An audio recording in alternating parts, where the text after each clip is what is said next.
We have explained the structure and function of antibodies in very detail in our previous video.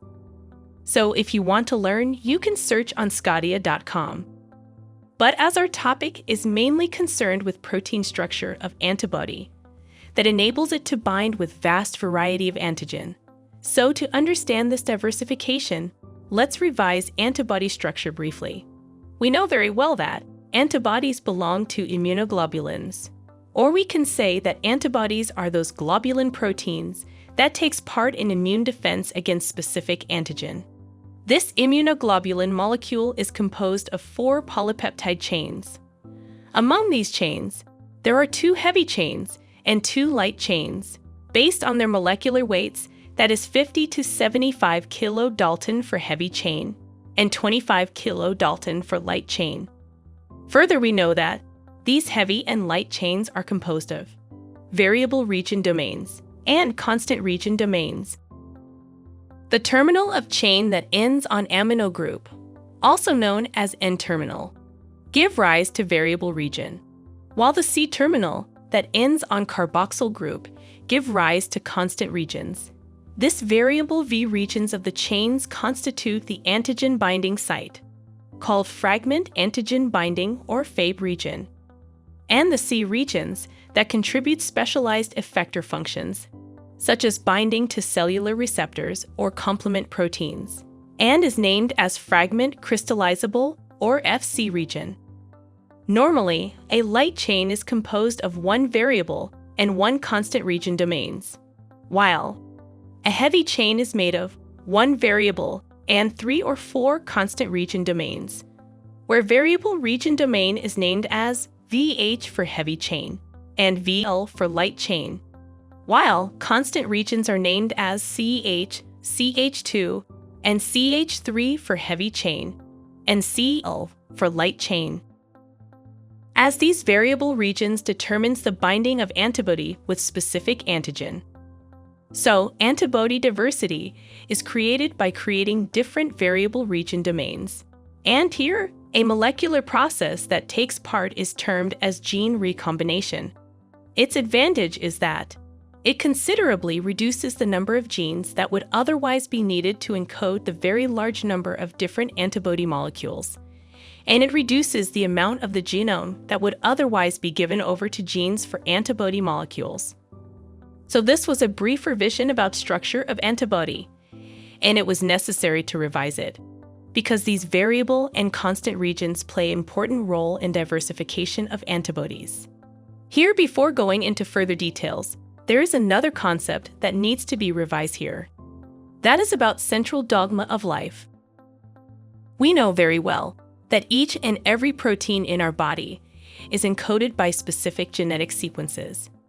These gene sequences are present within deoxyribonucleic acid called DNA. This DNA then undergoes the process of transcription that reads information over DNA and makes an RNA copy of DNA's genetic sequence. That RNA formed is called messenger RNA. First, pre-RNA is formed that contains both exons and introns. Introns and exons are both nucleotide sequences within a gene. Here, introns are the parts of genes that do not code for protein, while exons are the coding parts that encode particular proteins. So once this RNA matures, its introns gets removed by a process called RNA splicing, and the mature RNA only consists of exons that are responsible for protein coding. This mature mRNA then further undergoes the process of translation. In this process, proteins are formed using the information stored in the messenger RNA sequence. This protein then makes up the whole body, as it is an important structural and functional component of our body. So in this way, all proteins are synthesized, and the process is called the central dogma of life.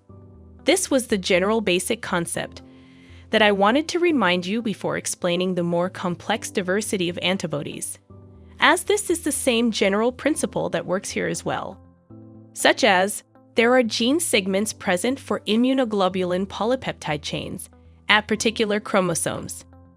These sequences then undergoes number of rearrangement during B cell development, giving rise to different antibodies with large diversity for antigen binding.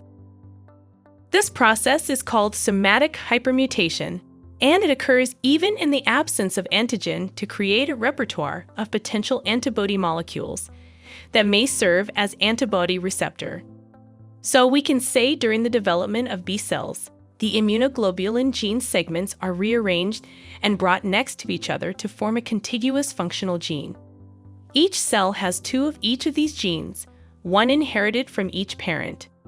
One copy of each gene needs to be silenced. For example, if the variable segments from both maternal and paternal genes were processed at the same time, a B cell could produce two different antibody specificities. The process of silencing either a parental or maternal gene is known as allelic exclusion.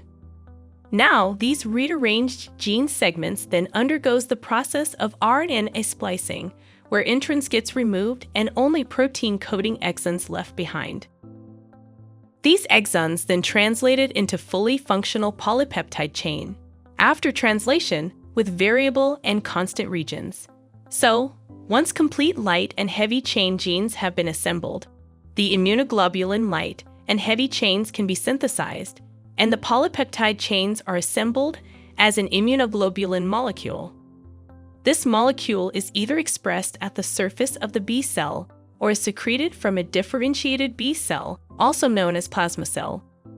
So this is the main process, how genetic sequence of polypeptide chains leads to the synthesis of a complete immunoglobulin molecule.